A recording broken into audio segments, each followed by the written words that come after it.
Naruto é um dos animes mais populares da história. E mesmo hoje, que já fazem quase 11 anos que o mangá acabou, todo mundo ainda ouve falar sobre o Narutinho. Só que talvez por ser um dos mangás mais populares de todos os tempos, Naruto acabou sendo um dos maiores álbuns de mentiras, desinformação da internet pra caramba, fake news, seja por parte dos haters da obra, até dos próprios fãs que não conseguiram entender as mensagens simples que tem nessa obra. Nesse vídeo eu vou provar pra...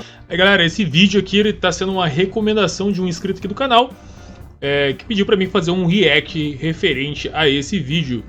Também teve mais pessoas que também comentaram para que eu trouxesse mais vídeos do canal Ei Nerd aqui, principalmente da parte de Naruto.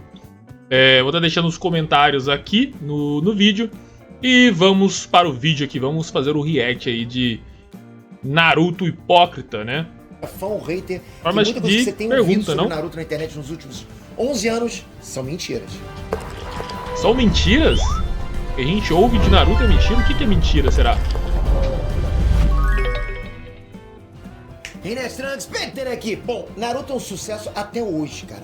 Mesmo anime tendo acabado em 2017. Ainda tá em alta, hype, sempre a gente fala Naruto. Ai, pra caralho, né, mano? Naruto acho que não morre, né, cara?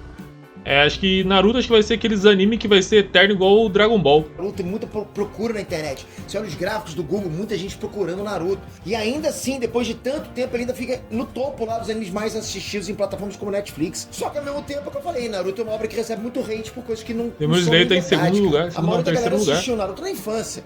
Então quando a galera vê um vídeo falando de furos de roteiro, né, furos de roteiro em Naruto, tipo, a galera já não lembra o suficiente da obra pra perceber que boa parte que o cara tá falando é besteira. Pior que é verdade, cara. Eu assisti Naruto foi na minha infância, né? Período de escola, pô. Naquele vídeo lá, né, falando dos furos de roteiro, enfim. E a gente vai agora admitir muitas dessas mentiras aqui, nesse vídeo que é quase um documentário sobre a obra de Naruto. Tá muito embasado. Então, só, o objetivo aqui não é passar pano pra Naruto. Eu vou fazer algumas críticas também, mas o objetivo principal é fazer algumas justiças e mostrar que muita... Muito embasado, hein? Quando o Peter fala que tá muito embasado, a gente pode esperar certas coisas aí do que ele vai falar, hein? coisa que você acredita sobre a obra tá errado. Acho que antes da gente falar de coisa complicada demais, entrar nos pormenores da obra, nos detalhes, bora falar de um negócio que devia ser bem simples, mas que acabou virando um baita elefante branco na sala. Qual é o tema principal de Naruto?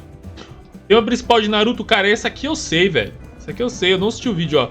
O tema principal de Naruto é amizade, cara. O tema principal de Naruto é isso, é sobre amizade. É sobre você superar os seus medos, você não desistir das pessoas, lutar pelo aquilo que você acredita. Creio eu que Naruto é isso que ele passa, né? Essa é a mensagem de Naruto. Acreditar na bondade das pessoas e não deixar com que você imagina que está traçado pra você como, sei lá, talvez um fracasso, não seja a realidade. Pelo menos eu acredito que isso é a mensagem de Naruto, cara. Naruto, pelo menos pra mim, filosofou muito e fez... Ele foi muito importante na construção do meu caráter, né, cara? Bom, pra gente começar a falar sobre Naruto, a gente primeiro precisa entender o que é Naruto. E Naruto é uma grande história sobre trabalho duro. É isso que boa parte dos fãs de Naruto acreditam que é a história sobre Naruto. Não acredito que seja trabalho duro. Seja como um todo, né? Uma história sobre trabalho duro vencer o dom natural. Mas a verdade não, isso aqui é o discurso do Neji, pô. Nunca é essa. Naruto nunca foi uma história sobre trabalho duro. Do Neji não, do Rock Lee, né? O dom natural. Kishimoto nunca se propôs a levar a história para esse lado. Naruto, na verdade, sempre foi uma história sobre quebrar o ciclo do ódio. Ou, para ser mais específico ainda, né, uma história sobre o ódio. Ponto, cara. Sobre o ódio, cara? Sobre quebrar o ciclo do ódio? Eu acho que faz sentido no que eu falei, não? Sobre a questão de você se negar, né, cara? A aceitar o destino que tá pra você lutar pelas pessoas. Mas questão referente a isso, né? Quebrar o ódio, não? Ao longo da história inteira, a gente vê vários exemplos de como o ódio pode transformar os personagens. Como um sistema opressor pode criar monstros através do ódio. Sobre como a guerra, sobre como a vingança só geram mais e mais ódio. Ódio, ódio e ódio. Pode ver que é isso. É sobre isso que Naruto é e sempre foi, galera. A gente vê isso no primeiro arco, né? O Zabuza lá, em que os dois principais vilões são marcados pelo ódio. O Zabuza cresceu no governo tirano, né? O quarto Mizukage, que estava sendo controlado pelo Obito, transformou a Vila da Névoa em Vila da Névoa sangrenta. Ele promovia banhos de sangue como prova de graduação na Academia Ninja, que tipo, era bizarro. Mas Naruto foi isso, né, cara? Naruto era isso. Pelo menos da parte Chunin, assim, os caras, pelo menos do que eu lembro ali, as batalhas eram praticamente até o fim, né? O Zabuza foi um monstro que nasceu desse sistema que só provocava ódio e destruição. E o Hakuno foi diferente, ok? Apesar de não ter se transformado em um monstro que nem o Zabuza, o Hakuno ainda teve a vida dele mudada por causa do ódio e do preconceito. Como onde ele morava existia um grande preconceito contra pessoas que tinham, né, uma Kekkei Genkai, o Haku viu o pai dele assassinando a própria mãe, tentando matar ele. Tudo por conta de preconceito, do ódio. O próprio protagonista vive esse tema na pele dele e a gente vê isso toda hora. Quase a obra inteira. Quem é que não aguenta mais ver aquele flashback do Naruto no balanço? Pô, não dá. Pois é, mas mesmo esse maldito balanço ainda apareceu tanta gente. Porra, Naruto no balanço, cara, é clássico, hein? E esse balanço mudou, hein? Acho que o balanço foi o que mais mudou na obra, não? Vezes, balanço cresceu, ficou forte. O ódio de Naruto. Balanço de respeito? Não, cara, o ódio. A história de Naruto é toda sobre ele ser um menino cercado pelo desprezo, né? Pelo bullying, pelo ódio das outras pessoas da vila. E sobre ele querer ser Hokage, não porque ele quer ser o Bambambam, mas sim porque ele acha que ser Hokage é a forma que ele vai conseguir a admiração e o respeito das pessoas, que ele nunca teve. Que ele vai sentir das outras pessoas alguma coisa que não seja o ódio. O Naruto tem dentro dele o ódio encarnado. Real, né? verdade mesmo. O Kurama. E eventualmente ele precisa lidar com o ódio do Raposão também. E o Naruto precisa lidar com o próprio ódio dele, que ele nutria, né, depois de ser vítima de tanto ódio. Ele acabou que gerou um próprio ódio interno. E esse tema tá no nosso... Isso faz a gente pensar que, tipo, Naruto ele seria o personagem exato que a Akatsuki buscaria. O cara que foi odiado por todo mundo, criou o rancor, nutriu aquele rancor, de alguma forma foi embora da aldeia dele, se tornando um renegado para sua aldeia e de alguma forma buscaria vingança e mostrar o seu ideal acima de tudo. Isso é praticamente a história de todos os personagens da Akatsuki, né? Estranho como a gente vê meio que o inverso acontecendo, né? O Naruto se tornando o cara bom, que lutou pelo que ele queria e não deixou ser levado pelo que seria o mais fácil, né? E o Sasuke foi deixado ser levado pelo mais fácil, né? O cara que era amado por todo mundo é o cara que se tornou revoltado e o cara que era odiado era o cara que se tornou o amado, né? No começo, desde o primeiro capítulo, o ódio sempre foi central em Naruto, né? Através de todos os grandes vilões, de todos os grandes arcos, através de toda a história do mundo ninja, que é um grande ciclo de ódio, que o Naruto quebra. Mas já vou chegar lá. Eu falei tanto de ódio que chega até tô ficando nervoso aqui, porque essa palavra, porra, ela causa ódio, né? Então vamos respirar e voltar pro papo do trabalho duro versus dom natural, né? Isso aqui é papo do Rock Lee, pô. A gente acredita que esse é o tema principal de Naruto, mas isso é uma grande confusão, galera. Só que na verdade isso é uma grande confusão graças a um personagem só. Rock Lee. Rock Lee era um personagem que não conseguia usar ninjutsu e nem genjutsu. Ele sempre se sentiu, né, um fracassado, digamos assim, né? Entre aspas, bem entre aspas. Não é que ele não conseguia, cara. Ele conseguia, ele só não tinha o domínio das técnicas do genjutsu e do ninjutsu. Então era muito mais fácil pra ele partir para o taijutsu. Pelo menos é a explicação que o Guy fala, né? Que ele poderia estar tentando, batendo na tecla do ninjutsu, porém como ele não tinha o talento natural para isso, para ele seria muito mais difícil dominar essas técnicas. Não que ele não conseguia fazer elas, mas se ele se esforçasse com o trabalho duro no taijutsu, no genjutsu, no taijutsu, né, na porrada, seria muito mais fácil ele se tornar um mestre em uma só habilidade, né? É aquela questão do deixa de fazer o que te gera problema e foca no que você sabe fazer. Se torna o melhor naquilo que você sabe fazer.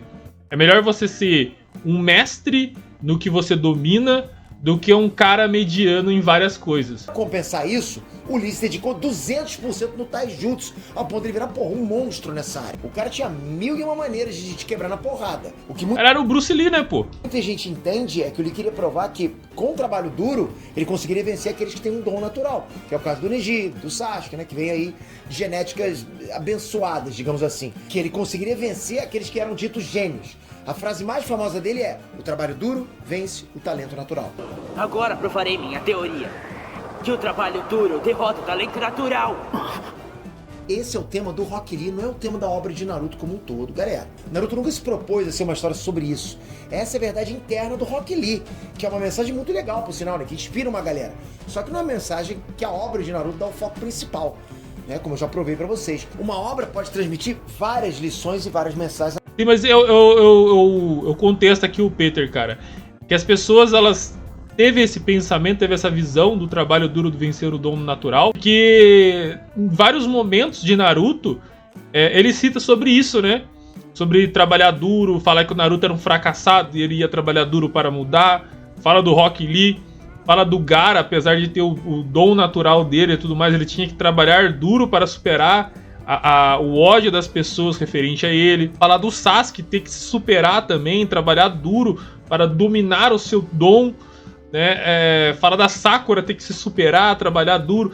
Todos eles falam sobre isso, né, cara? De uma certa forma, dentro do seu contexto, todos eles teve que trabalhar muito para chegar onde eles queriam. Então eu acho que é por isso que as pessoas têm essa visão do trabalho duro para vencer o dom natural. Essa seria a mensagem de Naruto, né? Através dos personagens diferentes. Por exemplo, com Asuma a gente aprende que proteger o povo é mais importante do que proteger os líderes. Com o Jiraiya a gente aprende a apostar nas próximas gerações. Com o Obito a gente aprende a não abandonar os amigos. E por aí vai, cada um passa uma mensagem. Dá pra tirar várias lições muito boas, né, com vários personagens de Naruto.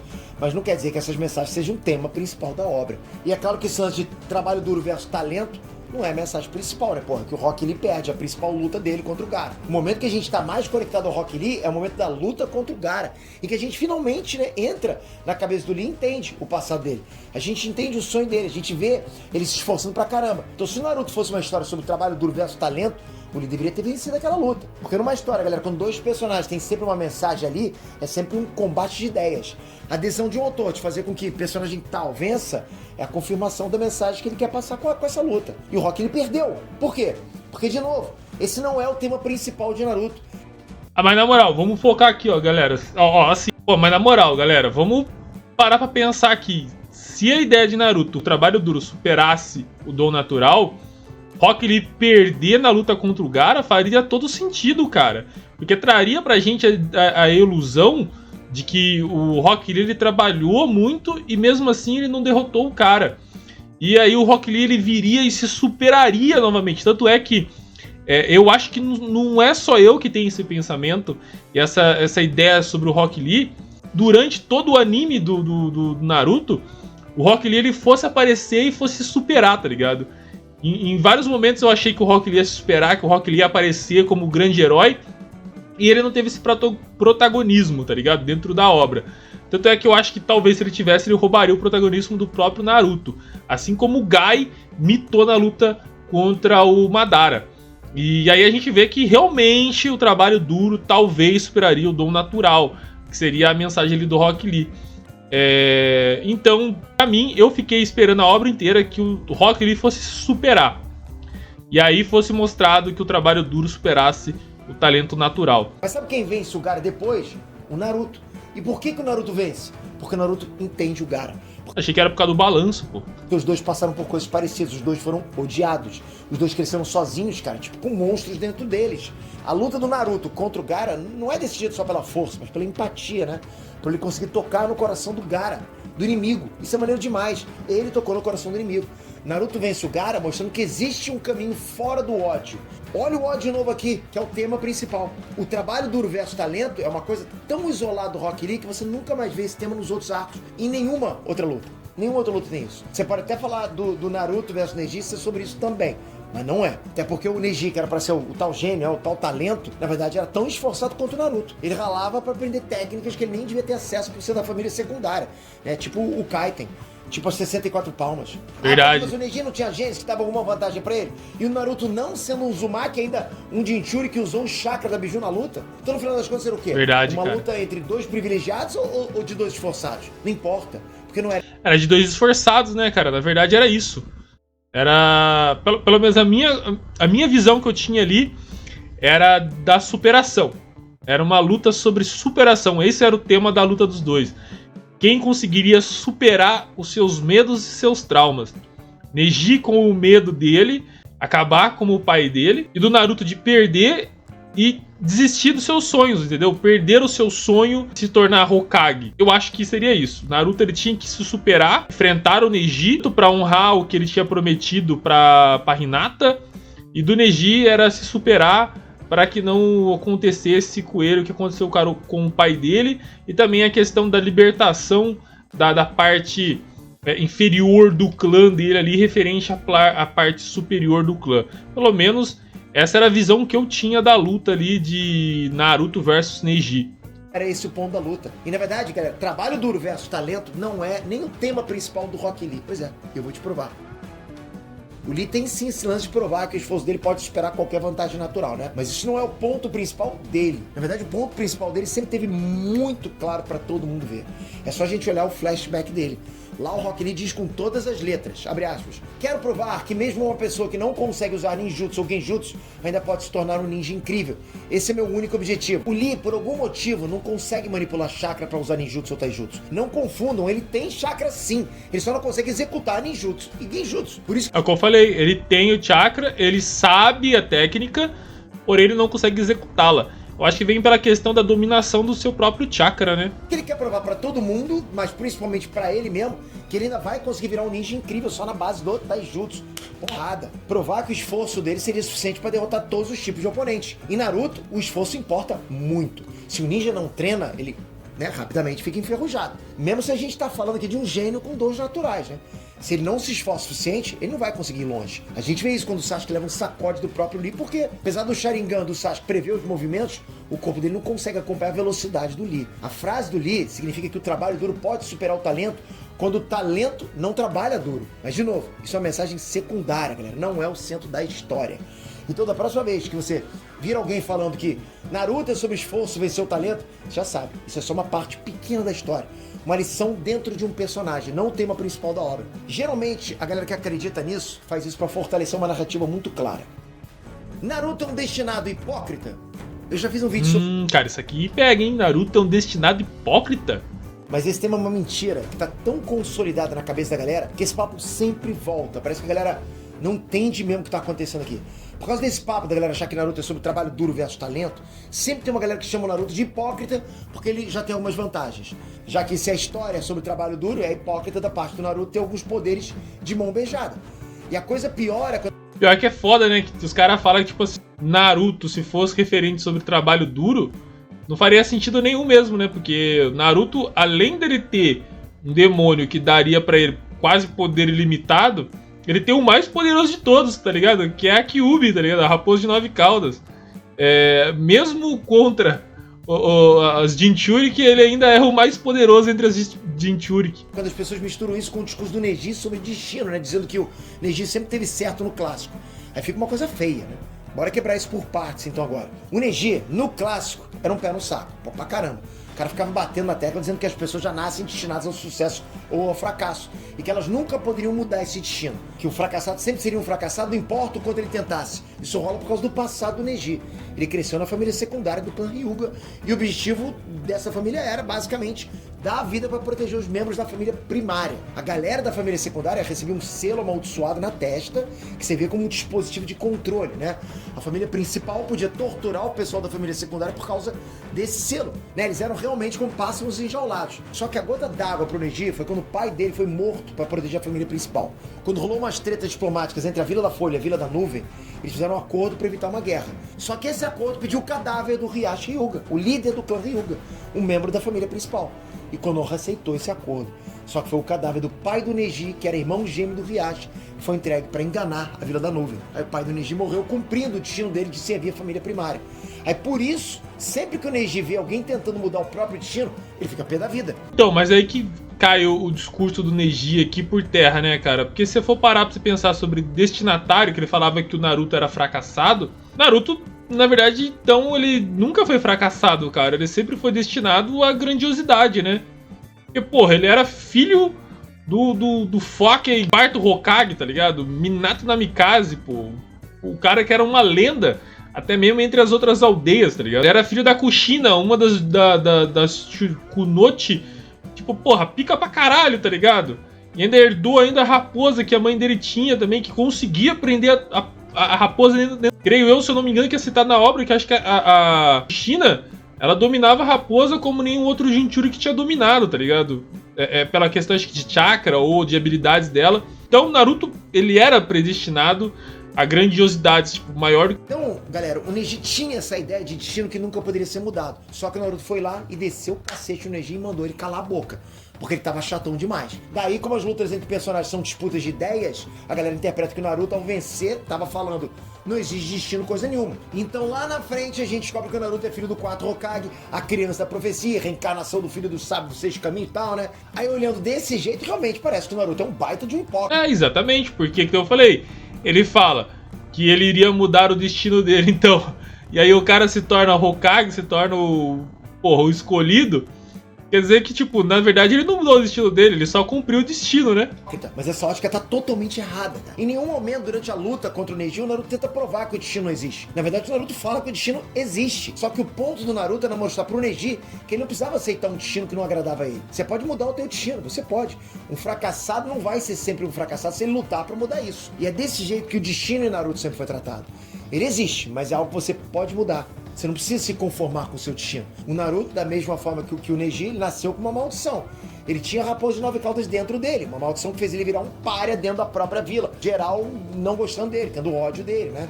Uma maldição que fez ele uma criança solitária. Criado como uma criança solitária, como um pária, como ele falou. Mas foi por causa da droga do Sarutobi, cara. Sarutobi sacaneou o Naruto aqui. O Naruto, ele era filho do quarto Hokage. O quarto Hokage era pra ter sido exaltado ao alto escalão, tá ligado? Só que Sarutobi, né, o sacana de terceiro Hokage, foi lá, tomou novamente o cargo de Hokage, né, como o terceiro Hokage no lugar do pai do Naruto.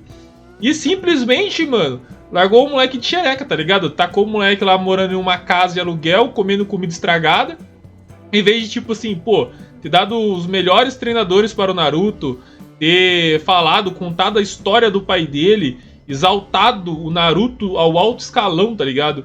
Ensinado, tipo assim, pô, colocado mestres ensinando ele a dominar o demônio que tinha dentro dele. Porra, Naruto era pra ser o maior ninja desde pequeno. E não o Sasuke colocado como favorito entre eles. Você entende como o que fez o Naruto ser criado como solitário e excluído não foi o demônio dentro do Naruto, mas sim a droga do Sarutobi, cara. Aquele velho malandro, velho, que protegeu o Sasuke por causa do Itachi, que podia acabar com os caras tudo lá, meter a porrada nos caras, tacar o pau na mesa, e cagou no Naruto, mano. O cara cagou no Naruto, pô. O Sasuke era pra ter sido muito mais isolado do que o Naruto, porque até então a raposa, os caras sabiam que ela estava controlada dentro do Naruto.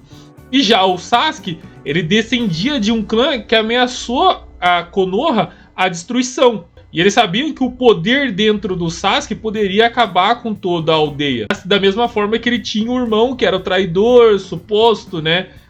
Traidor ali de Konoha, que poderia acabar com Konoha e tudo mais. Então eu acho que o grande culpado, o grande vilão de Naruto ter sido criado sozinho, ter sido talvez um possível grande vilão, coisa que não aconteceu, a culpa toda foi do Sarutobi, mano. Na verdade é essa. O que você sabe sobre destino, né? Sobre carregar uma maldição inescapável? O Naruto pode bater no peito e dizer. Na verdade, eu entendo muito bem sobre isso. Então, galera, usando o chakra da raposa de 9 caudas, o Naruto consegue ter a chance de vencer a luta. Ele usou a maldição dele, a mesma maldição que tirou tudo dele, pra vencer. Você não precisa se conformar com as suas maldições. Você pode moldar o próprio destino. A mensagem tá clara. Realmente, cara, mas é que nem eu falei. O Naruto, ele teve a raposa como maldição, porque a droga do Sarutobi deixou o Naruto só como o garoto da maldição, não como o filho do Minato Namikaze, o grande Hokage. Tanto é que eu acho que, se eu não me engano, acho que nem era citado que o quarto Hokage teve filho, cara. Olha pra você ver como o velho foi tão sacana, mano.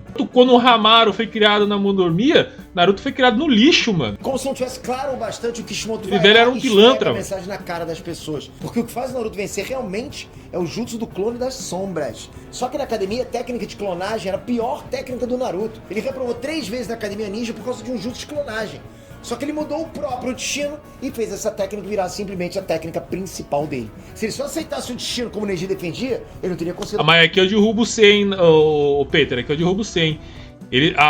O clone da sombra se tornou a maior técnica do Naruto porque ele teve acesso ao pergaminho proibido do segundo Hokage, do Tobirama. Se não fosse por causa da técnica do Tobirama, não fosse a técnica do Tobirama, dos clones da sombra, Naruto, a técnica de clone não seria a maior técnica dele. Teoricamente, o Naruto foi o único que teve acesso à técnica secreta de clones das sombras do Tobirama, dentro da obra de Naruto. Porque até então o pergaminho do Tobirama estava guardado as 7 chaves ali, e nenhum mais outro ninja teve acesso ao pergaminho. E o Naruto leu o pergaminho, e através desse pergaminho, em uma só noite, ele conseguiu dominar a técnica dos clones das sombras, sendo que durante todo o período da academia ele não dominou a técnica. Então aqui eu derrubo a sua teoria, Peter. Infelizmente não foi por trabalho duro que o Naruto se tornou, e nem por superação que o Naruto conseguiu ter o Clones da Sombra como a sua melhor técnica. Passar o queijo do Neji ali, entende? Ele mudou o próprio destino dele usando uma técnica que ninguém falava que não servia pra nada, percebe? Se ele seguisse o destino, ele não usaria nem essa técnica. E o que o Neji descobriu depois da luta contra o Naruto muda absolutamente tudo. Diferente do que o Neji imaginava, o pai dele, o Hisashi Hyuga, não foi simplesmente colocado pra morrer no lugar do irmão dele, né, o Hiashi. Não foi uma questão de mais um membro da família secundária cumprindo o destino de proteger a família principal. Na verdade, o que o Neji descobriu é que o Hisashi escolheu se sacrificar, mas não pela família principal. Ele escolheu se sacrificar pelo irmão dele. O Hisashi escolheu como iria morrer. Pode até parecer irônico, né? Porque ele morreu meio que cumprindo o destino dele, né? De morrer pela família principal. Mas não foi isso que rolou. O Hisashi escolheu isso. Ele não foi simplesmente uma ferramenta do destino, sabe? Ele mesmo decidiu como iria morrer, protegendo o irmão dele. O Hisashi pôde se sentir livre do destino dele pela primeira vez antes de morrer. Com o Neji não foi diferente, né? Apesar de eu ter achado horrível todo o contexto de como o Neji morreu, a morte dele só confirma como esse lance de destino funciona em Naruto. Porque todo mundo fala que o Neji ter morrido pra proteger a Hinata, só confirma o que ele falava lá no Exame Chunin, né? Quando a história deixa mais claro que a água que o Neji escolheu morrer. Da mesma forma que o pai dele, o Neji não morreu pra proteger a família principal. O Neji morreu protegendo uma pessoa importante pra ele, a Hinata. Da mesma forma que o pai dele, o Neji escolheu como iria morrer. Ele mudou Essa parte que eu concordo com o Peter. O Peter tá certo, cara. o próprio destino ao cumprir ele. E é isso que o Naruto faz desde o início da obra. Agora muita gente vai falar sobre o papo de reencarnação de Asuna, né? Criança, profecia, escambau. Mas isso é efeito manado do caramba. Ou então as pessoas não entendem uma coisa que é jogada na nossa cara. Sim, o Naruto é a reencarnação de Asuna, né? O filho do sábio dos 6 caminhos. E sim, ele tinha um destino selado na alma dele, né? Enfrentar Indra e matar ele. E fazer esse ciclo de reencarnações continuar por toda a existência. O ciclo de ódio entre os dois irmãos era algo cíclico, né? É realmente um ciclo. As reencarnações de Indra e Asuna, durante séculos, cumpriram, né, seus destinos. Eles se mataram e deram seguimento para que essa batalha continuasse na próxima reencarnação.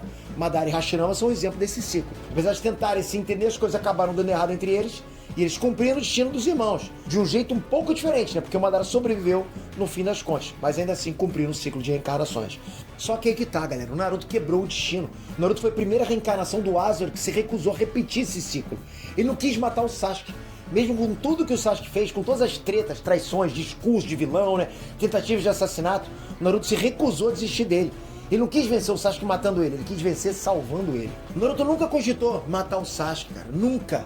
Na verdade, ele cogitou. Teve uma parte que ele cogitou em matar o Sasuke. A luta do Danzo.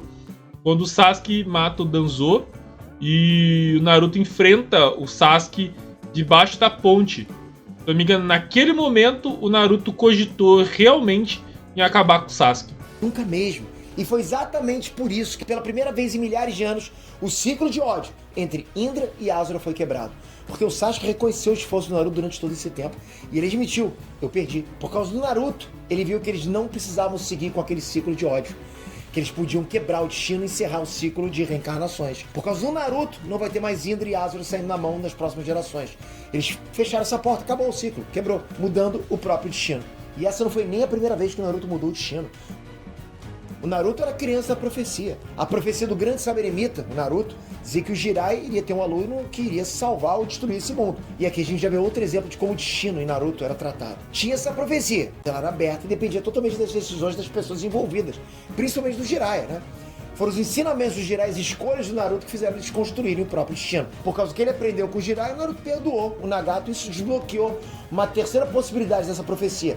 No final das contas, galera, tanto o Naruto quanto o Nagato eram as crianças da profecia. Isso não estava na profecia. O Naruto, o Jiraiya e o Nagato quebraram o próprio destino e foram por um caminho que eles mesmos construíram, né, que não estava previsto. Porque se você não se conforma com o teu destino, você pode se esforçar para mudar. O destino Naruto sempre foi tratado desse jeito, sabe? Mas eu não consigo entender porque as pessoas continuam chamando ele de hipócrita. Cara, é verdade. Nessa parte aqui eu concordo com o Peter. O que ele falou faz todo sentido, mano. Naruto, ele realmente nessa parte ele lutou pra mudar o destino dele. Fazia muito sentido se o Naruto tivesse acabado indo pra Akatsuki, abraçando a ideia da Akatsuki de conseguir a paz através da dor, né? As pessoas falam que o Naruto sempre teve destinado ao sucesso porque ele tinha um monte de vantagens e tudo mais, né? Mas galera, não é bem assim. Óbvio, não vou dizer que o Naruto não tem nenhuma vantagem. A primeira grande vantagem é que ele é o fucking protagonista, né? E também tem o fato dele ser um Uzumaki, que realmente tem mais chakra e vitalidade pra ele. Mas, fora isso, Ah, ele é filho do quarto Hokage. Jovem mancebo e manceba, estou todo o tempo do mundo pra elaborar aí nos comentários. No que ele ser filho do Minato ajudou o Naruto? No que? O que ser filho do Hokage trouxe de benefícios pra ele? Pode comentar. Cara, aqui eu não preciso de muito tempo, cara, pra quebrar esse argumento seu, porra, Peter.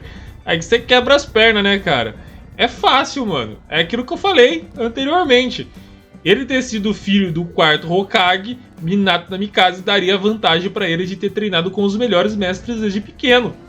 Dele ter aprendido a dominação da Kurama, ele saber sobre a história dele, sobre as técnicas do próprio pai dele, ter acesso aos pergaminhos proibidos, né, que eram os pergaminhos guardados pelo Hokage. Então, daria pra ele um boost de vantagem absurdo, cara, ele ser filho do quarto Hokage. Porém, a gente tem um fator aqui que é o velho Sarutobi, né, mano? O velho sacana, que é aquele velho ladrão, cara. É um velho ladrão, pô. Tá aí. Que assim, fora ter puxado o cabelo loiro e olho azul, ele não herdou nada do Minato. Zero. O Minato não tem Kekkei, não tem clã forte, não teve tempo de ensinar nada pro Naruto. Ele não ficou nem com a fama de ser filho do quarto Hokage. Ele não ficou justamente por isso, porra. O velho Sarutobi, mano. O verdadeiro vilão da obra de Naruto, mano. Sarutobi, o verdadeiro vilão da obra de Naruto. Quero ver se o Peter vai falar sobre o Sarutobi aqui, cara. Aquele velho malandro, cara. Puta velho sacana, mano. É por isso que o Naruto era o cara que poderia se tornar um inimigo, tá ligado? E por isso que ele ser filho do quarto Hokage não fez diferença nenhuma na vida dele. Porque o velho ladrão safado Sarutobi praticamente usurpou o trono, né? Vamos dizer assim, do Naruto, cara. A gente vê, por exemplo, ali como o Konohamaru foi treinado, mano. O Konohamaru ele era treinado pelos melhores mestres desde pequenininho, cara. Eu não nem o sobrenome do Minato, nada. Fora que esse é outro assunto que já foi dito várias vezes, né, no anime. Não é porque seus pais foram picas da galáxia lá, que você também vai ser. O Hagoromo fala com todas as letras. Não importa o quão excepcionais sejam os dois pais, não há garantia de que alguém vai herdar completamente as habilidades de ambos. Sua familiar, assim como parece ter sido no seu caso, Naruto. Ah, ele é a reencarnação de Asura. Beleza. E o que isso deu pra ele? Fora um destino de bosta de ter que sair na mão com o irmão espiritual dele. Porque assim, galera, o Naruto e o Sasuke não nasceram sendo reencarnações de Asura e Indra. Por causa das escolhas deles, eles foram escolhidos por Indra e Asura e herdaram o destino deles. Ser reencarnação do Indra nunca deu poder nenhum pro Naruto. No máximo, só deu a possibilidade dele trocar uma ideia com o Hagoromo. Mas fora isso, nada. Zip. O próprio Hagoromo fala que o Asura era bucha. Que ele encontrou força se juntando com as outras pessoas. Ser reencarnação dos dois carinhas lá nunca deu vantagem nenhuma. Poder nenhum pro Naruto e nem pro Sasuke. Eu concordo com o Peter, tá certo. E tinha Kurama. Beleza, realmente. Ter uma bomba atômica de poder ilimitado dentro dele realmente dava uma vantagem. Mas bora lembrar que antes de uma arma casca grossa, o Kurama era uma maldição pro Naruto. Lembra sempre disso primeiro, ok? Eu vou ter que lembrar do flashback, do balanço de novo pra vocês. Naruto foi prejudicado por muito tempo por causa do Kurama. Naruto ele só foi odiado por causa da Kurama por causa do velho Sarutobi, mano. Por exemplo, a gente tem aí o Killer Bee, que era da aldeia oculta da névoa, criado como um Jinchuriki, e ele foi alçado um dos maiores patamares, cara, pra proteger o Hokage, entendeu? E ele não tinha esse ódio gigantesco dentro da aldeia da névoa oculta referente ao Killer Bee, entendeu? Por quê? Porque as pessoas conheciam o Killer Bee, entendiam o que ele poderia fazer, e se ele fosse bem guiado, né, bem instruído, ele não se tornaria um perigo para a aldeia. Entendeu? Então esse foi o problema do Naruto. Naruto ele só foi colocado como garoto da maldição, mas ele não foi treinado, ele não foi mudado a visão das pessoas justamente por causa do Sarutobi. Sarutobi ele tinha o poder de mudar a visão das pessoas referente ao Naruto. Só que ele não quis fazer isso, cara. Ele deixou literalmente o Naruto jogado ao destino. O Naruto ele poderia, cara, ter, sei lá, em algum momento da história ter ido embora, se juntado a Katsuki, tá ligado? E acabado com a história de Naruto. E bora lembrar que pra pegar parte do poder do Kurama, o Naruto teve que literalmente sair na mão com ele. E que pra virar brother do Kurama foram quase 600 capítulos mostrando que ele não iria se entregar ao ódio. Definitivamente, cara, não foi de mão beijada e não foi graças ao Kurama que ele conquistou tudo. Então não, o Neji não estava certo lá nos exames Chunin. Sim, aí eu concordo com o Peter. Realmente, pra ele conseguir acessar os poderes da Kurama e tudo mais e tal, foi algo difícil, mas era algo que poderia ter sido ensinado pra ele, da mesma forma que o Jiraiya ensinou. Só que se ele tivesse sido ensinado, talvez, desde pequeno, teria tido uma outra reviravolta, você entendeu?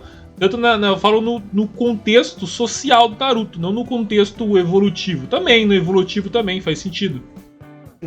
O Naruto tinha tudo pra se tornar um perdedor, mas ele não se conformava com esse destino. A última coisa que você pode chamar o Naruto é de hipócrita, porque ele sustentou esse discurso dele do começo ao fim do anime. O destino pode ser mudado. Realmente, eu acho que o Naruto ele não foi hipócrita, mas o destino, realmente, ele conseguiu mudar o destino dele, mas quem de fato cagou no Naruto foi o Sarutobi. O Sarutobi podia ter deixado, vamos dizer assim, mais fácil para o Naruto, né? Não que ele pudesse ter mudado o destino do Naruto, mas ele poderia ter deixado mais fácil, facilitado para o Naruto. Acho que até por isso que as pessoas acreditam que a obra de Naruto fala sobre trabalho duro. E o que o Naruto mais fez foi isso, foi mudar o destino dele e de todo mundo ao redor dele. Não é difícil entender. Bom, vamos continuar refutando as ideias erradas que as pessoas têm sobre o Naruto? Kishimoto não desenvolve os personagens secundários. Ah não, isso aqui é mentira, pô. Eu acho que não existe obra em anime que tenha personagem mais bem desenvolvido, principalmente os personagens secundários, do que Naruto. Calma, aqui agora a gente tá num terreno mais complicado, mas é uma coisa que a gente precisa conversar. De leve. Bom, existe esse ditado popular desde sempre, né? Em Naruto, os personagens secundários não serem desenvolvidos. A galera fala muito isso. Eu tenho 2 pontos sobre isso. Vamos lá. Bom, eu acho que é meio injusto afirmar isso de que o Kishimoto não desenvolve os personagens secundários. Principalmente porque eu sinto que a galera que diz isso pensa que os personagens secundários de Naruto são só Neji, Rock Lee, sei lá, Kiba, Shino, essa galera, né? Quando na real, Naruto tem uma porrada de personagens secundários e você ama a maioria deles. Sabe quem também é personagem secundário? O Gaara. O Gaara é o personagem secundário que teve um dos melhores desenvolvimentos do anime, que teve foco na história inteira praticamente. A gente sabe que ele começou como um psicopata maluco lá, queria sangue, morte, sangue, enfim. A infância dele era parecida com a do Naruto, só que pior. Ele viveu com o desprezo do pai dele, ele acreditava que a mãe dele odiava ele. Ele não teve amor, sabe? E ele tava totalmente sozinho. Ele tinha o lema de eu vivo apenas pra mim mesmo e só amo a mim mesmo. Mas depois de uns bons papos, de umas boas porradas do pastor Naruto, ele mudou. Ele entendeu que não precisava lutar e viver só por si mesmo. Então aquele psicopata maluco do Gaara virou Kazekage. Um Kazekage amoroso que viveu e lutou pelo povo dele. Que morreu pra proteger o povo dele. E que no fim foi respeitado e amado pelo povo dele. E foi respeitado pelo mundo inteiro. E como se não bastasse, graças ao Edo Tensei, ele ainda teve a chance de se reencontrar com o pai dele e descobrir que ele sempre foi amado. A mãe dele sempre amou ele e ela sempre esteve protegendo ele através da areia. O cara que viveu sozinho durante a infância estava sempre sendo protegido pela mãe dele. Pô, vai me dizer que o arco do personagem dele não foi bem desenvolvido pra caramba. Mas óbvio, o Gaara não é o único. A gente tem o Shikamaru também, que é outro personagem secundário que recebeu bastante desenvolvimento. Começou sendo só um preguiçoso que não queria ter responsabilidade nenhuma, até fingir que estava sob efeito de Genjutsu pra não ter que trabalhar, né? Só que ele foi promovido pra Chunin e o tempo chama. A primeira missão dele, qual era? Lembra? Liderar um time de Genin pra resgatar o Sasuke, que tinha sido supostamente sequestrado pelo Orochimaru. No fim das contas, a missão falhou e todo mundo do time dele quase morreu. Exceto ele mesmo, né? Menos ele. E aí ele sentiu o peso da responsabilidade e prometeu que não iria mais falhar em missão nenhuma. Fora todo o arco dele de vingar o Asuma e derrotar o Hidan. Sabe quem mais é personagem secundário de Naruto? O fucking Itachi Uchiha, cara. Um dos personagens que mais recebem destaque na obra. Eu só não digo que ele foi o personagem mais completo de Naruto, porque... Recebe destaque não, né? Mas tem fã, né? E apesar disso, ele é o personagem que foi menos desenvolvido no Naruto, né? E mesmo assim é o personagem mais amado pelo pouco que a gente conhece sobre ele. Existe o Obito Uchiha, se bem que o personagem mais bem desenvolvido pelo Kishimoto. Mas, na boa, cara, a lista de personagens secundários bem desenvolvidos não para. Eu falo pouco desenvolvido porque eles nunca contam, tipo, qual que de fato era a doença que o Sasuke e que o Itachi tinha. Eles nunca falam de fato, porque o Itachi, ele nunca, tipo, sentou porrada em todo mundo, nunca fala de fato qual que era o poder do Itachi. E tem vários outros, né, cara, mistérios que a gente pode falar ali sobre o Itachi que foi pouco desenvolvido sobre ele. Mas mesmo assim, ele ainda tem um background de história muito grande, né, cara? A gente tem o Killer Bee, Nagato, Kakashi, Madara, Hashirama, porra, tem vários outros. Kishimoto desenvolveu muitos personagens secundários. É muito errado falar isso. A verdade é que normalmente esse papo de que o Kishimoto não desenvolve personagens vem principalmente por causa de 2 personagens que a gente já falou bastante aqui. Neji e Rock Lee. Porque os 2 realmente somem no Shippuden. Mas... É o que eu falei, né? Lá no começo lá do vídeo eu falei sobre isso aqui. A gente fica o tempo todo esperando que o Rock Lee fosse aparecer, se superar, e ele nunca aparece, né? Da real que até esses dois tiveram os arcos deles fechados no clássico mesmo. O Neji teve o arco dele concluído quando ele descobriu a verdade sobre o pai dele, né? Quando ele finalmente perdoa, a família principal entende que o pai dele escolheu o próprio destino. Quando ele finalmente entendeu que ele era livre. O caso do Rock Lee é um pouquinho mais complicado. Só que também dá pra dizer que o arco dele foi fechado, total. O objetivo dele era provar que um cara podia ser casca-grossa mesmo sem saber ninjutsu ou genjutsu. E na luta dele contra o Gaara, ele provou isso. Mesmo sem vencer o Gaara, o Rock Lee foi a primeira pessoa a encostar nele. Cara, isso é surreal, isso é muito maneiro. Sabe, o Rock Lee foi o primeiro a encaixar um porradão bem dado. O Lee deixou todo mundo em choque com o poder absurdo dele. Só na base, ó, do taijutsu. Agora, isso é o suficiente? Não, de jeito nenhum. Acharam que ia ficar passando pano pro Kishimoto, né? Não vou passar pano, não. Eu realmente acho que não dá pra dizer que o Kishimoto não desenvolve os personagens, né? Porque a gente tem vários personagens secundários que Sim, concordo. recebem muito destaque. O exemplo é o Kakashi, né? Eu acho que a galera vacila nesse ponto, exagera. Kakashi, Que, pô, que mano, é muito isso. personagem, cara. Se for citar todos os personagens aqui que são bem desenvolvidos, e a gente ama eles pela história, cara, a gente fica muito tempo, cara. A gente vai falar quase todos, mano. Praticamente todos. Sendo que ele faz, e quando faz muito bem. E no fim a história é sobre Naruto e Sasuke. Eles são os protagonistas, são muito bem desenvolvidos. O Sasuke até mais que o Naruto, na minha opinião. Mas ainda assim, concordo. Porra, imperdoável o que o Kishimoto fez com alguns personagens dele. Nesse vídeo, galera, eu tô aqui pra desmentir as mentiras sobre Naruto. E a galera, quando quer defender a obra, acaba soltando a fake news de que o Kishimoto é perfeito, que nunca errou com os secundários dele. Aí não dá, né? Vamos defendendo o que é certo e criticar o que tem que ser criticado. Concordo com o Pedro. Vamos colocar o pau na mesa então, pô. Em abandonar os personagens. Mesmo no caso do Neji, que eu realmente acredito que teve o arco dele encerrado no clássico, ainda faltaram momentos no Shippuden. O caso do Rock Lee é pior ainda, porque se o arco dele foi encerrado na própria luta contra o Gaara, eu acho uma finalização, digamos, entre aspas, fraca pro personagem. Ele teve momentos legais com o Gaara naquele momento lá que ele precisava escolher se ia fazer a cirurgia. Sim, sim. Legal ver que a cirurgia foi um sucesso e queria poder voltar a ser um ninja, né? Mas tudo isso pra quê? Depois ele saiu na mão com o Kimimaro, mas no fim das contas teve que ser salvo pelo Gaara. Eu achei irado, mas o que isso faz pro desenvolvimento do Lee? Um personagem ter o arco completo não significa que ele não precisa mais aparecer na história. Principalmente quando existe uma promessa que a gente vai ver mais desses personagens. Foi o que aconteceu com os Genin de Konoha. Óbvio que eu não tô falando de criar arcos inteiros pros personagens. É, que, tipo assim, na verdade, eu fiquei esperando que o Rock Lee fosse ter a maior superação do anime, né, cara? Eu acho que todo mundo ficou esperando isso. E quando eles tentam a mão no Kimimaro e aparece o Gaara pra salvar ele e tudo mais, que faz aquele arco de, tipo, de uma amizade entre os dois, de um perdão entre o Gaara e o Rock Lee e tudo mais, o trabalho dos dois juntos, eu esperava que, sinceramente, o Rock Lee fosse ter um despontamento gigantesco, entendeu? É que nem eu falei, faltou o momento não de redenção, mas o momento que mostrasse ele se superando, da mesma forma que foi o do Guy, quando ele enfrenta o Madara. Então eu acho que faltou esse auge do Rock Lee. O Rock Lee não teve auge mais. O auge dele foi a luta contra o Gaara, que até então era o grande vilão da obra de Naruto. E depois não teve mais nada, o Rock Lee simplesmente foi esquecido. E eu acho que deixou um gosto amargo na boca, esse sumiço do Rock Lee. Pô, não precisa disso. A história ainda é sobre Naruto e o Sasuke, ok? Vamos sempre lembrar disso. Ninguém quer um arco do Kiba ou da Tenten, porra, não dá.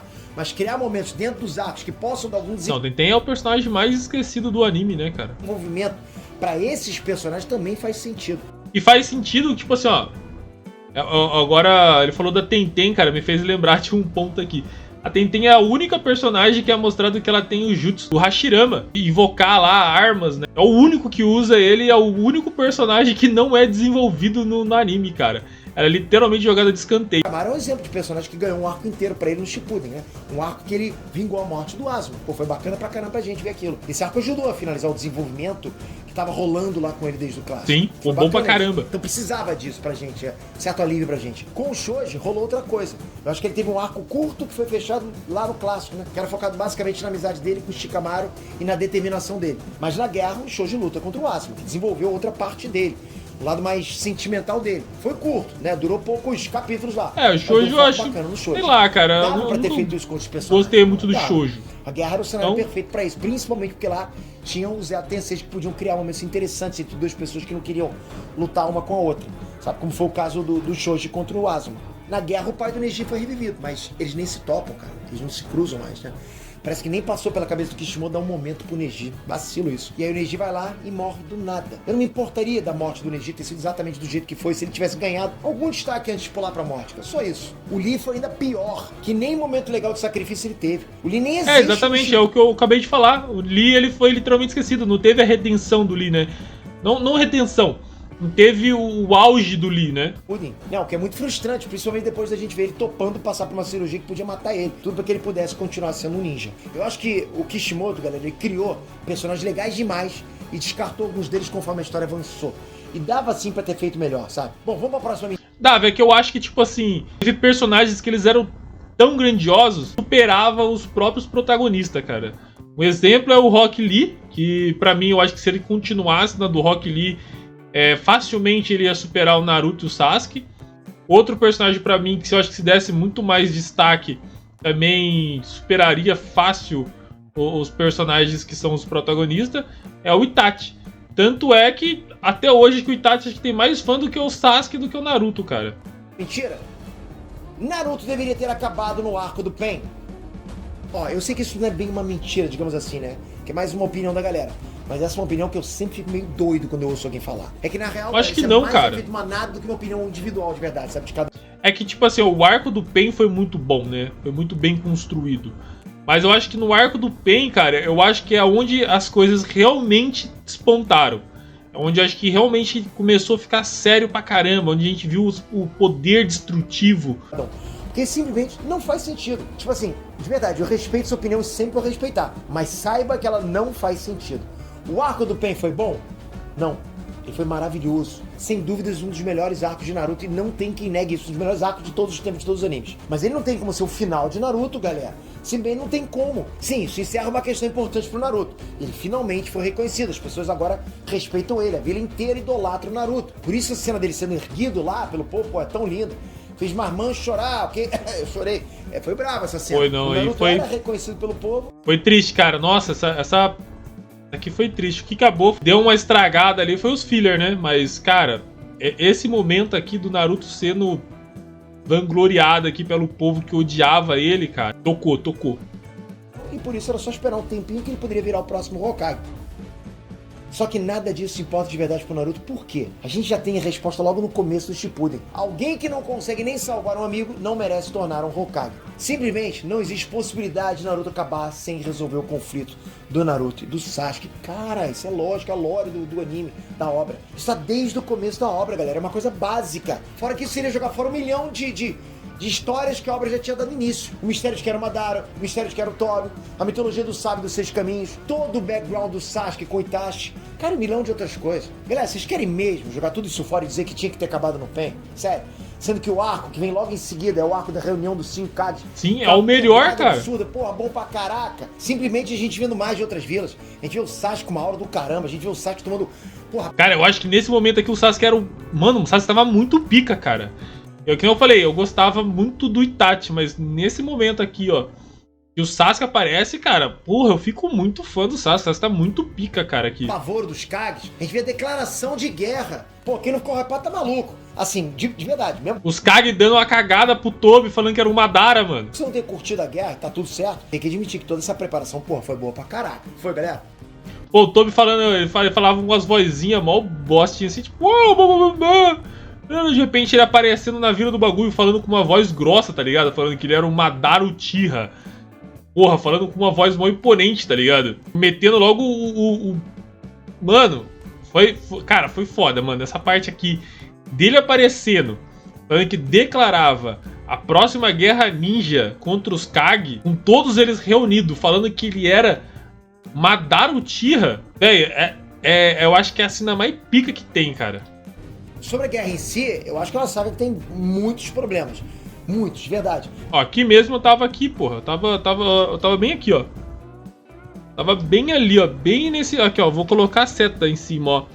Eu tava aqui, ó. Tava aqui, ó. Tá vendo esse ponto branco? Era eu. Mas a galera fala como se a saga fosse só tipo um monte de erros e furos de roteiro. Quando na verdade alguns dos melhores momentos da obra inteira estão nesse arco. Tem gente que fala mal do Tensei, né? Sim. Dizem que é um jutsu que trouxe os mortos de volta pra nada. e sei lá o que, né? E o mais engraçado é que normalmente é fã de One Piece que fala isso. Cara, eu amo One Piece, mas quando eu Oda fazendo uma morte falsa lá pra um personagem que claramente devia ter morrido, aí o pessoal passa pano. Fala que o Oda é gênio. Mas quando eu Kishimoto usando uma técnica que já tinha sido estabelecida lá no clássico, lembro direitinho, aí fala que isso é algo que arruinou a obra. Eu acho sim que dava pra ter usado melhor o ZT6, dá pra... Sim, não, eu concordo com o Peter. Dava pra ter sido usado bem melhor, cara. Principalmente quando aparece o Zabuza Momote, cara. E a gente sabe bem que, tipo, porra, o Zabuza Momote, ele quase mandou o Kakashi pro saco, mano. Aí, de repente, o cara aparece com o Edo Tensei, com todo o poder no talo, e o cara não faz nada, mano. É triste. O Haku, cara. O Haku tinha o Kage Genkai mais pica, cara, que já tinha visto. Facilmente acabaria com o Kakashi, cara, com aquele Edo Tensei. E aí, o cara aparece e não faz nada também. Triste, né, cara? Imaginar que ele teria o chakra infinito, o poder infinito ali pra usar o Edo Tensei dele. Ele poderia aglopar todo mundo na guerra, cara. E eliminar todos na guerra. Fácil. Pra fazer, porra, né, muito mais momentos interessantes. Tipo, o pai do Neji é revivido e ninguém pensou em fazer um momento entre eles. Pô, na boa. Não só momentos, cara, mas, porra, imagina a quantidade de ninja, cara, pica que foi revivido, cara. Os caras esqueceram de trazer o Kimimaro, mano. Imagine o Kimimaro, cara. É um bagulho que eu gostaria muito de ver. Imagine o Edo ter sido o Kimimaro. Imagine ele sem ter a doença que levaria ele à morte, com chakra infinito. Imagina um monstro que o Kimimaro não era na guerra, cara. Vou ter feito isso. Realmente teve muito vacilo e coisa ruim na guerra. Teve sim. Mas o Edo Tensei trouxe vários momentos essenciais. Tipo o acerto de contas entre o Sasuke e o Itachi. Tava faltando isso. Tipo o Gaara resolvendo as coisas com o pai dele. O Asuma vendo o time dele com ninjas, casca grossa. Nossa, cara, que maneiro aquilo. Também foi muito bom, foi muito bom. Inclusive tem quem use o Asuma pra provar um ponto, né? Porque a última fala dele antes de ser selado no Edo Tensei foi: eu não tenho mais nada a dizer pra vocês. Como se isso provasse que não tinha objetivo em trazer a galera de volta. Foi tudo encheção de linguiça. Mas interpretar isso é loucura. Porque esse momento do Asuma era pra mostrar que ele viu os alunos dele se transformando no que ele sempre quis ver. Tipo, minha missão tá cumprida. Quando o Asuma morreu, ele deu um conselho pra Ino, pro Shikamaru e pro Shoji. Ele falou pra Ino tomar conta dos meninos. E ele viu ela fazendo isso na luta final no Edo Tensei. Ele fala que o Shikamaru poderia ser o Hokage, mas sabia que ele não ia querer, né? Só que ele não vê o Shikamaru numa posição de liderança ali na guerra. Ele fala pro Shoji que ele precisa ser mais confiante, que ele precisa perder alguns quilos lá e que ele poderia ser um ninja extremamente poderoso, um dos mais fortes. E ele vê o Shoji conseguindo tudo isso na luta final. Por isso que ele diz que não tem mais nada a dizer pra eles. Galera, pra ficar até arrepiado, é maneiro demais, é emocionante demais. Ele diz, não preciso mais dizer nada além disso. Porque é diferente quando ele morreu, ele não precisava mais dar lições pro time dele. Exatamente, cara. É perfeito isso aqui, cara. O Peter falou tudo. Eles estavam completos, acabou. E o Asuma pode voltar pro além sabendo disso. Você pode dizer que não curtiu a guerra, que sim, teve muitos problemas, beleza.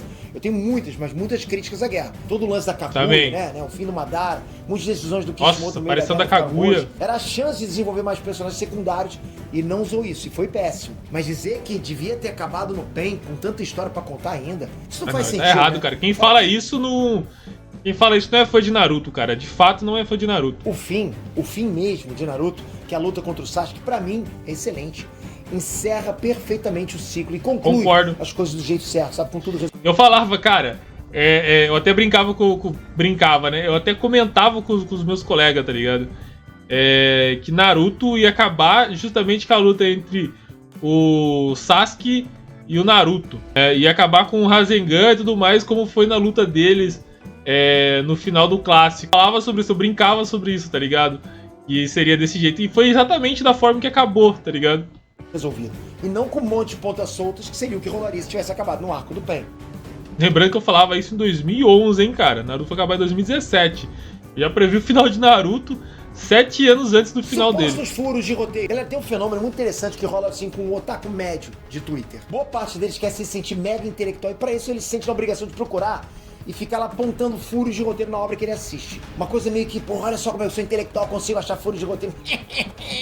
E tipo, tudo bem, você assistiu uma parada lá e acaba identificando um furo de roteiro. Acontece mesmo. Eu já identifiquei também, pô, me senti intelectual, normal, acontece também. Mas tem gente que assiste procurando furo de roteiro.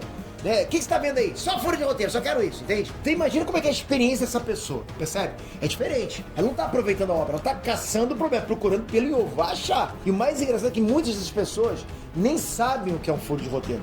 Eles acham, tipo, que um plano burro de um personagem, uma ponta solta, ou até uma falha na interpretação delas mesmas, são furos de roteiro. Tudo pra elas é furo. Isso é furo de roteiro, o personagem tava indo pra cá, agora voltou. Pô, tipo, o furo de roteiro de verdade é quando uma obra quebra a própria lógica interna. Ou seja, é quando algo acontece na história que vai contra regras, informações ou acontecimentos já estabelecidos dentro da própria narrativa, entende? Já tava lá seguindo um caminho e de repente aquela lógica daquela narrativa foi quebrada. Não é um vilão ser burro, galera. Isso não é furo de roteiro. Não é a luta terminar de um jeito que você Mas não é a gostou, lógica, né? É furo de roteiro. E nem o autor não explicar tudo com uma plaquinha piscando. Porra, um furo de roteiro real é tipo o universo dizendo pra gente: esquece tudo que eu mostrei antes, nem agora vale o contrário e finge que é normal. Dito isso, metade das coisas que vocês veem na internet, da galera falando de furos de roteiro em Naruto, são só falta de interpretação ou falha em entender o que é um furo de roteiro. Você quer exemplos? Vamos lá. Como o Sasuke conseguiu invocar Falcão? Esse aqui é um exemplo clássico de coisa que a galera jura que é furo, mas só mostra que é... ele fez o jutsu, né, porra? Era só ele ter feito o selamento, né? O trato com o Falcão. A pessoa não sabe o que é um furo de roteiro. Na luta contra o Danzo, É o Sasuke simples, aparece né? invocando um Falcão, né, o Garuda. Mas isso foi bem de repente, né? Já que até aquele momento a gente só vinha invocando cobra. Foi absolutamente do nada. E eu queria explicação pra isso? Sim. É um furo? Absolutamente não. Não. Dá pra entender muito fácil que o Sasuke conseguiu um contrato com Falcões em algum momento depois da luta contra o Itachi. É no máximo uma ponta solta, mas não um furo de roteiro. Naruto repetiu de ano? Essa é clássica, a galera fala que é um erro, o Naruto é a mesma idade dos outros colegas dele, sendo que foi dito que ele falhou no teste de graduação da Academia Ninja 3 vezes. Isso é uma coisa que todo mundo fala na internet geral, mas nunca é dito que o Naruto repetiu de ano. Só é dito que ele teve que refazer o teste 3 vezes. Ele refez o teste 3 vezes no mesmo ano. Mas se eu não me engano é falado que o Naruto ele é mais velho do que os outros. Se eu não me engano é falado que o Naruto ele é mais velho do que os outros. Mano, só isso. Hã? O que tem? Kakashi não tem 1000 jutsus. Ele só não mostrou. Isso não é furo. Próximo. Como o Hashirama morreu? Isso é um mistério. Também e eu não foi queria mostrado. saber, mas não é um furo. O plano do Madara não fazia sentido. Plano de vilão ser burro não é furo de roteiro, galera. O que importa é ele ter lógica dentro da lógica do universo, entende? E o plano do Madara fez sentido dentro do universo de Naruto. Sim, fazia sentido na cabeça dele. Até aí tudo de boa. E você pode dizer que o plano dele precisava de muitas variáveis pra dar certo. Porque é verdade, tá certo, né? Mas ele também deixou várias coisas encaminhadas pra irem de acordo com o que ele queria. O renegando Nagato, o selo no coração do Obito. Sim, na verdade ele foi um grande jogador de xadrez com muito tempo, né? A Esse é um existência do fato. Zetsu Negro, né, que ele achava que era a vontade dele. Não é um furo. Eu abri essa sessão pra mostrar que muita coisa que você vê em fóruns, geralmente com títulos 10 maiores furos de Naruto, na verdade não são furos. A maioria são no máximo pontas soltas ou falta de interpretação da galera. Não, eu não acho que Naruto seja uma obra perfeita, né? Com certeza não acho, longe disso. Naruto tem sim coisas que a gente pode considerar furos, e eu posso até fazer um vídeo sobre isso se vocês quiserem. Eu já fiz alguns aqui. Posso até fazer mais, que tem furo. Mas é como eu falei. Na verdade, o que eu acho como furo, que é o que eu já falei de novo, vou bater novamente no Sarutobi, que é como ninguém sabia que o Naruto era filho do quarto Hokage. E ninguém sabia que o Naruto era filho do quarto Hokage, cara. Tipo, literalmente a vila inteira não sabia que o Naruto era filho do quarto Hokage. Falei, o objetivo desse vídeo não é passar pano pra Naruto. É dar uma lavada num monte de fake news aí que espalharam sobre a obra por tantos anos, desde que ela acabou em 2014. O que eu acho engraçado é que Naruto é uma obra óbvia que é bem direto ao ponto, sabe?